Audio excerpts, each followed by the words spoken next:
Čestitam! Prišli ste v drugi sklop tega video usposabljanja, v katerem bomo pogledali, kaj vse je treba misliti, preden se lotimo snemanja. Tale sklop bo tudi še malenkost bolj teoretičen, ampak obljubim, da potem pa res gremo na snemanje. Torej, priprava.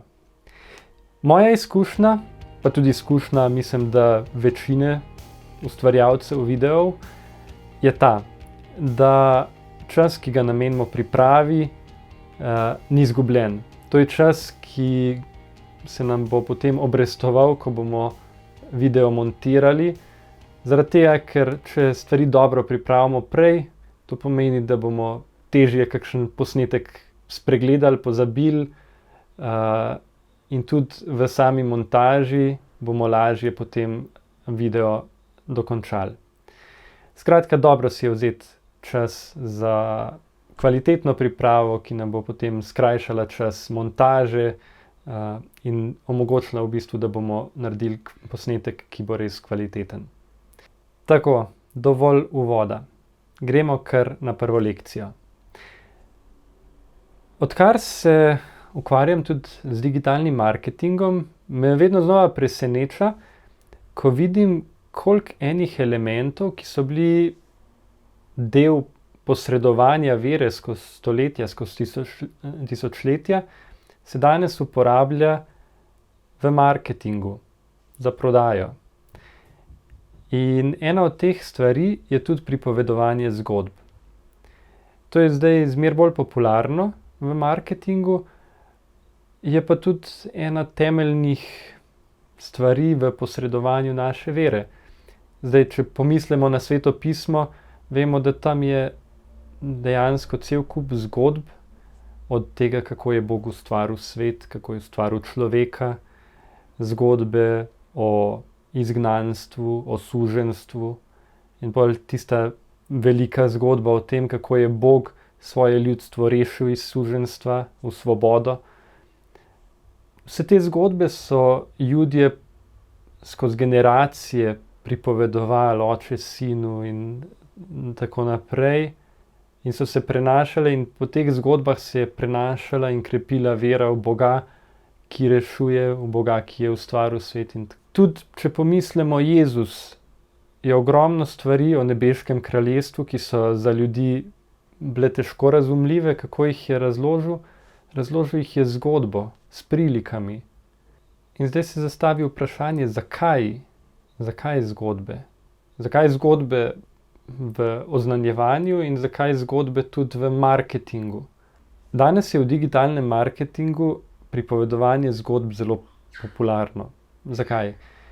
Preprosto zato, ker ljudje se, če priznamo ali pa ne, pogosto odločamo na podlagi čustev. In zgodbe prav pomagajo prebuditi ta čustva v nas. Zdaj, s čustvi nimam v mislih samo tistih klasičnih čustev, jeze, veselja, žalosti in podobno, ampak to, da nam zgodbe pomagajo odklopiti tiste racionalne filtre, da nam pomagajo, da doživimo, da začutimo nekaj, da se prepoznamo v neki zgodbi, da se prepoznamo v neki s tem povezani blagovni znamki, recimo, ali pa podobno, v nekem izdelku. In ker se prepoznamo, ker se začutimo, smo tudi bolj pripravljeni ta izdelek kupiti ali pa to storitev naročiti. Skratka, marketing uporablja pripovedovanje zgodb preprosto zaradi tega, ker se na ta način več proda. Zelo preprosto. Kaj po oznanjevanju? Čeprav tukaj ne prodajamo ničesar, pa je tudi tukaj pomembno, da z zgodbami prebujamo čustva. Da z zgodbami obujamo spomin, da z zgodbami tudi povabimo ljudi, da osebno vstopijo.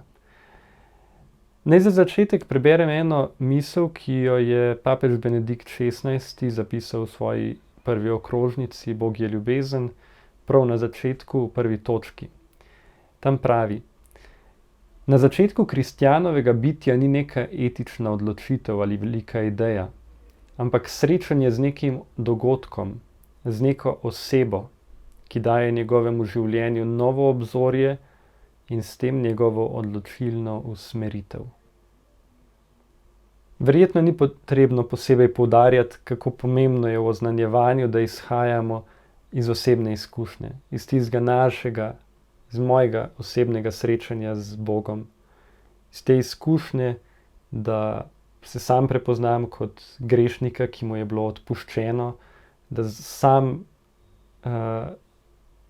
doživim, da se spominjam, tako kot so se Izraelci spominjali tistega velikega dogodka, rešitve iz Egipta, da tudi sam podoživljam te božje dotike v svojem življenju in da tudi iz teh dogodkov, iz teh srečanj oznanjam.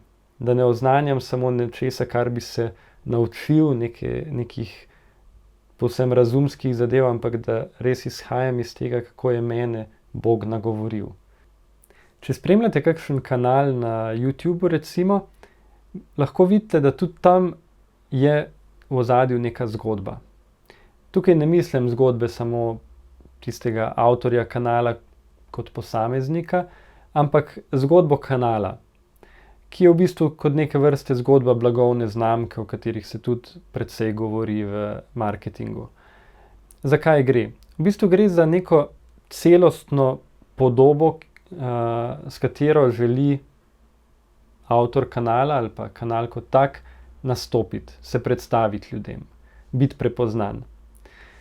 Tukaj so vse stvari, ki so, ne vem, od grafične podobe do tematike, ki jo obravnava, na kakšen način pristopa k tematiki, koliko dolge posnetke bo imel, koliko dolgi posnetki bodo in podobno. Zakaj je to pomembno? Tudi tukaj se ljudje pač odločamo na podlagi čustev, na podlagi nekih občutkov. In tudi, ko bodo ljudje vaše posnetke gledali, se bodo odločili, a bi radi to spremljali ali ne, a vam zaupajo ali ne, ali je to nekaj, kar njih nagovarja, v čemer se prepoznajo ali ne, ali vam zaupajo ali vam ne. Zato je dobro tudi razmišljati, ko razmišljamo o teh zgodbah, o zgodbi, ki jo želite imeti, ki jo želite peljati z svojim video nastopom. Ja, mogoče se vam zdi tole še zelo tako abstraktno, ampak boste s časom tudi videli. Tudi ni treba vsega takoj narediti, ker precej stvari se bo tudi s časom, boste sami opazili, kje bi rabili narediti še en korak naprej, kaj pa mogoče niti ne bo aktualno za vas.